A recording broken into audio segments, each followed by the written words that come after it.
We begin our number 4 with Kent Annan. His book, Following Jesus Through the Eye of the Needle. In 2003, Kent Annan, the author of the spiritual memoir Following Jesus Through the Eye of a Needle, left his prosperous, comfortable upbringing to face a very different world in Haiti, where people wore cast-off clothing and sought comfort from the heat in the shadows of shanty towns. In the aftermath of the 2010 earthquake, Annan recounts his experiences living and working in Haiti, as he provides a powerful inspiration for those learning to learn more about the country and find out how they can help it rebuild. He's a graduate of Princeton Theological Seminary. He's a co-director of Haiti Partners, a nonprofit focused on education in Haiti. This is his first book, and he's joining us live today on WNDB. You will need to wear these, sir. And we thank you very much for coming to be with us on the Bookmark program today. Thank you. Thanks. Great to be with you. All right, Kent, we hear stories now that we're no further along than we were months and months ago at rebuilding Haiti. What's happened? Now we're hearing about cholera. Yeah, cholera is the latest. Just unbelievable to have this happening as well. So I guess around 1,000 people or so have died of cholera, and now it's coming to Miami? I guess I saw something that there might be one case. I just saw a quick headline this morning, so I don't know the details on that. But yeah, it's just been a really tough year. And in one sense, you think, is no progress or doesn't look like progress in the big picture. 1 million people are still homeless.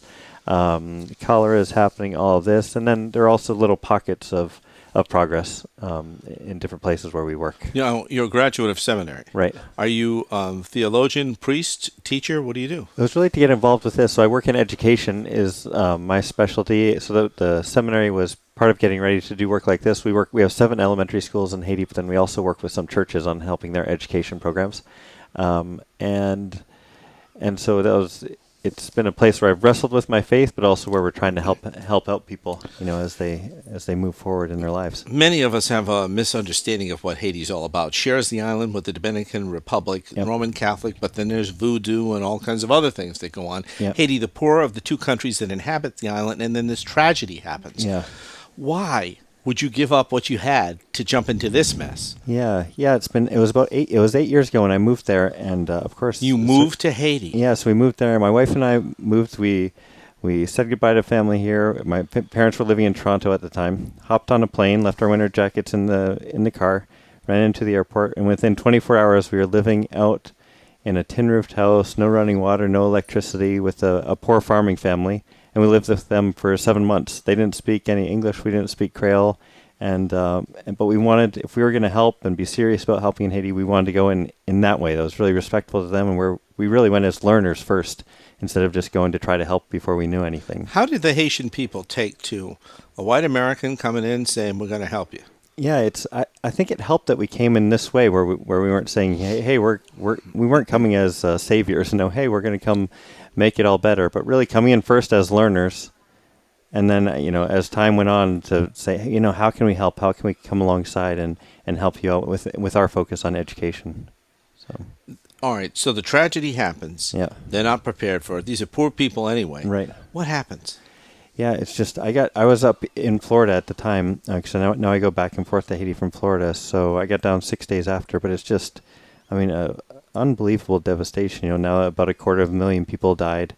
Almost instantly. It looks, the city, Port-au-Prince, another major city out near the fault line, or the epicenter, is called Léogâne, and it looks like it went through like a 5-year war in 30 seconds. So just the scramble afterwards and surviving, and people just making places where they can. Where are they going to sleep now? You can't go back. Either your house was destroyed or it has cracks, or you just don't want to, for good reason. People didn't want to go back into any buildings for a long time. So just the scramble of life, and it's still going on. Like 1 million people still homeless now, 10 months later, and just building little, having tents and just getting by. So not enough clean water, which is, this cholera problem. So the litany of problems is hard to take in, even after being there. We're talking with Scott Annan, who has made his life trying to help others in Haiti. Tell us about what's going on in the Dominican Republic. Do they turn their back on Haitians, or are they helping?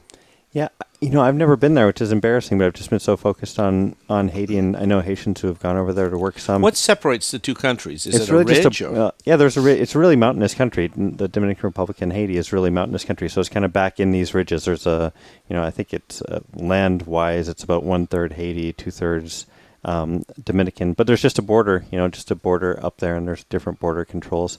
But no, I think that at times the relationship has been tense historically between Haiti and Dominican, but and I can't speak with any expertise right now on how what the public policy of Dominican Republic is, but people were flying in and getting a lot of aid in through Dominican during the first few months. And I would think all the refugees wanted to go to the Dominican Republic. Yeah, and there's a lot of that happens. They control the borders, and a lot of Haitians do live in Haiti, but I think there's not a lot of jobs. People can go and work in cane fields and do things like that, but and the border tends to be a little bit porous, but but not as many people go as you would think, because I think there are not enough jobs to attract everybody to go. So do people try to flee by boat, and where do they go? Yeah, there's some of that, but most people are just trying to there aren't options. They don't have passports that can get them anywhere. DR isn't really realistic. So a lot of people leave. There are a million Haitians who live in the U.S., but most people are there. 9 million people in the country who are just trying to make do with what little they have.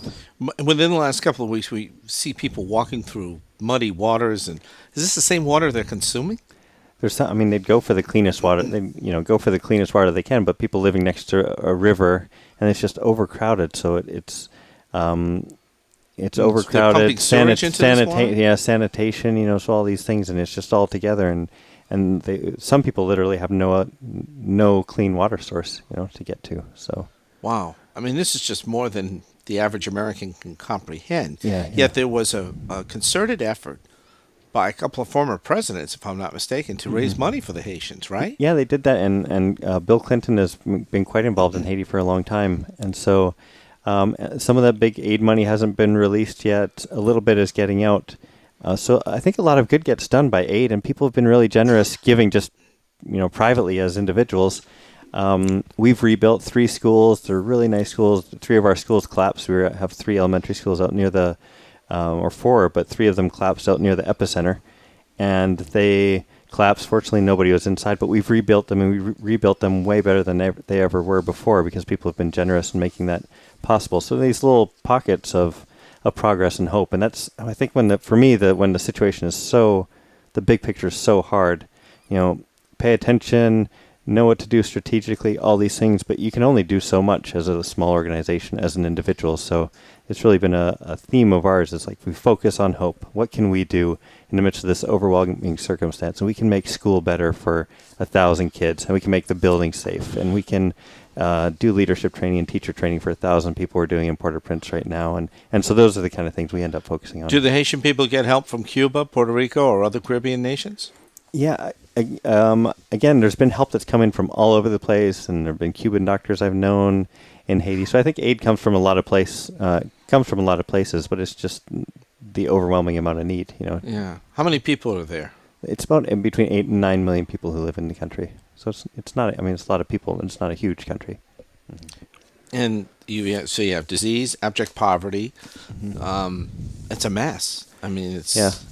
It is, and then one of the things, like in writing this book, which I think people who are interested in Haiti and just see these headlines, and this is before the earthquake, I wrote the book, but I think one of the things I captured, and I wanted to capture, is we only see the horrible headlines, but there are people too. So people are telling you tell jokes, sitting out at night telling stories. People are complex and fun. I'm inspired by the Haitian colleagues and friends I have, and I stay in their homes. So there's this beauty to the country itself and the culture and the people that happens that and right now the bad headlines, obviously for good reason, are winning. But I think I like to hold up that part too, because it's been a really amazing part of my life. Can this country ever be rebuilt? I think so. I'm not willing to give up hope. It's one of the things I've said is, if Haitians aren't giving up hope when they're in such difficult circumstances, then we have no right to. That's how I feel with my relationships, and see the dedication of people working for change in these circumstances. So it's not going to be fast. It's not going to be easy. The challenges are unbelievable, but But I'm committed to doing my tiny part and helping out. Is Catholic Relief Services on the case? Yeah, everybody's on the case. Okay. Yeah, I mean they're all down there, all the big NGOs, but just the amount of work it takes in these circumstances is. Our listeners can find a book, In the Eye of the Needle, from 2003, I believe. Yep. What was your purpose in doing that? The title and the whole thing? Yeah, so I called it Following Jesus Through the Eye of the Needle because it's this exploration of, like, if people just want to learn about Haiti, there's that part of, what's it like to out in the countryside, Port-au-Prince, or its political intrigue, the president got ousted while we were there. So all these things happening, but then it's also one of the themes through it is sort of a spiritual memoir, sort of my thinking of this as sort of part of my spiritual search is wanting to be helping people who are in these kind of conditions and wanting to learn from them as well.